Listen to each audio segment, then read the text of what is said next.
ప్రభునందు ప్రియమైన శ్రోతలకు వందనములు. ఈ పోడ్కాస్ట్ కార్యక్రమం నాకు స్వాగతం. మీ అందరి కొరకు ఈ కార్యక్రమమును ప్రసారం చేయుచున్నాం. విని దైవాశీస్సులు పొందుకోగలరు.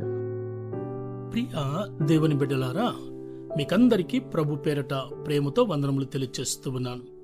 ఈ రోజుటి మన యొక్క అంశము గాడ్స్ అన్ఫెయిలింగ్ లవ్, దేవుని నిరంతర ప్రేమ. ఇది మన దేవుడికి ఒక్కడికే సాధ్యమైనటువంటి గుణలక్షణం. శాశ్వతమైనటువంటి ప్రేమతో ప్రేమించేటటువంటి దేవుడు మన దేవుడు కదండి. ఆయన ప్రేమలో ఎక్కడ కూడాను స్వార్థము కనిపించదు. ఆయన ప్రేమ తాత్కాలికమైనటువంటిదైతే కాదు. ఆయన ప్రేమ నిరంతరము ఉండేటటువంటిది.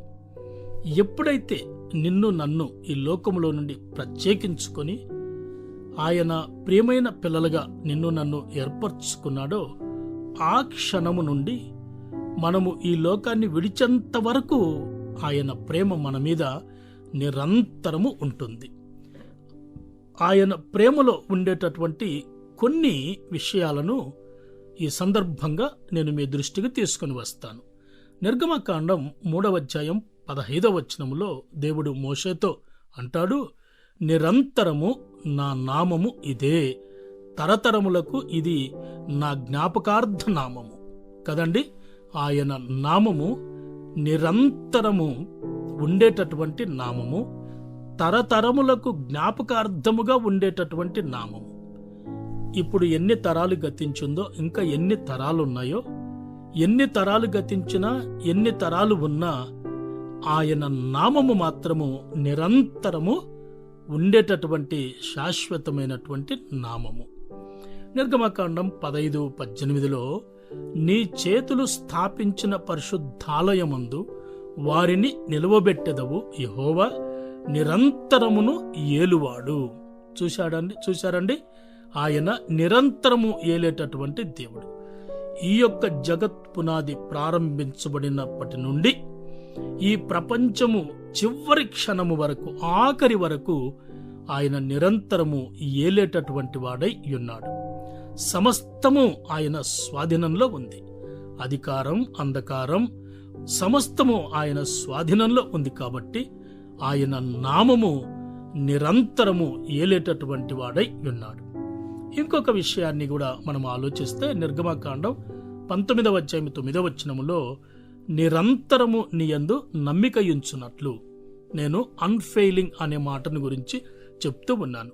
నిరంతరము ఆయన యందు నమ్మికయుంచాలి కదండి. ఏదో అవసరతలలో ఆయన మీద నమ్మకం ఉంచి అవసరతలు తీరాక మనంతటికి మనం ఉండటం కాదు కదండి. ప్రారంభము నుండి చివరి వరకు మనము నిరంతరము ఆయన మీద లేక ఆయన యందు నమ్మిక ఉంచేటటువంటి వారిమై ఉండాలి. ఎందుకు? ఆయన పేరు చాలా గొప్పది, తరతరములకు జ్ఞాపకార్థంగా ఉండేటటువంటిది. ఆయన ప్రేమ నిరంతరం ఉండేటటువంటిది. కాబట్టి 1 దినవృత్తాంతములు 16:34లో అంటాడు, ఆయన కృప నిరంతరము ఉండేటటువంటిది కదండి. ఈ నిరంతరములో ఎన్ని లక్షణాలు కనిపిస్తూ ఉన్నాయో ఇంకా కొన్నింటిని గురించి మనం నేర్చుకోవచ్చు. 1 దినవృత్తాంతములు 29:10లో అంటాడు, నిరంతరము నీవు స్తోత్రార్హుడవు అంటాడు. నిరంతరము స్తోత్రార్హుడు. అదే కీర్తన 10:16లో అంటాడు, యెహోవా నిరంతరము రాజయ్యున్నాడు కదండి. ఇంకా మనము 118వ దావీదు కీర్తనలో చూస్తే ఆయన కృప నిరంతరముండును అనే మాట 4 పర్యాయములు వ్రాయబడినట్టు మనము చూస్తూ ఉన్నాం కదండి. ఆయన కృప నిరంతరం ఉండేటటువంటిది, ఆయన ప్రేమ నిరంతరం ఉండేటటువంటిది కదండి. హెబ్రీ 7:24లో అంటాడు, ఈయన నిరంతరము ఉన్నవాడు గనుక మార్పులేని యాజకత్వము కలిగిన వాడాయను. నిరంతరము ఉన్నవాడు అనువాడు, మార్పు లేనటువంటి వాడు, మారనటువంటి దేవుడు, శాశ్వతంగా ఉండేటటువంటి దేవుడు. ఇంకొక మాట కూడా 7:27లో అంటాడు, అదే హెబ్రీ, వాక్యము నిరంతరమును సంపూర్ణ సిద్ధి పొందిన కుమారుని విమోచించను. ఆయన వాక్యము కూడాను నిరంతరం ఉండేది. వాక్యం అంటే వాక్యమైనది నా ప్రభువే, నా దేవుడే కదండి. యోహాను 1 మొదటి 2 వచనాలలో చూస్తాం కదా. వాక్యమైనటువంటి క్రీస్తే వాక్యము. కాబట్టి ప్రియ దేవుని బిడ్డలారా, దేవుని నిరంతర ప్రేమను నేను ఎంతవరకు దాన్ని అనుభవిస్తూ ఉన్నాం కదండి.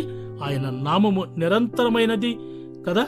ఆయన నిరంతరము ఏలేవాడు, నిరంతరం ఆయన యందు నమ్మికముంచాలి, నిరంతరము ఆయన కృప మన మీద ఉంటుంది, నిరంతరము ఆయన స్తోత్రార్హుడు, నిరంతరము ఆయన రాజయ్యున్నాడు, నిరంతరము ఆయన ఉన్నవాడు.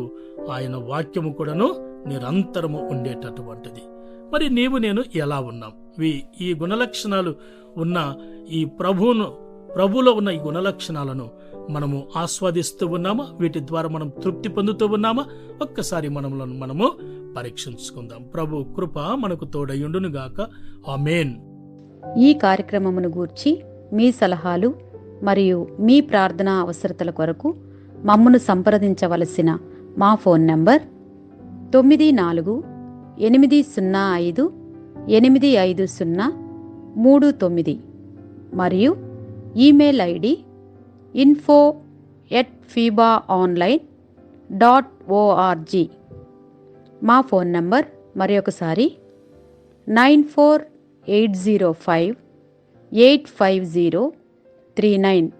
Email ID info@fibaonline.org.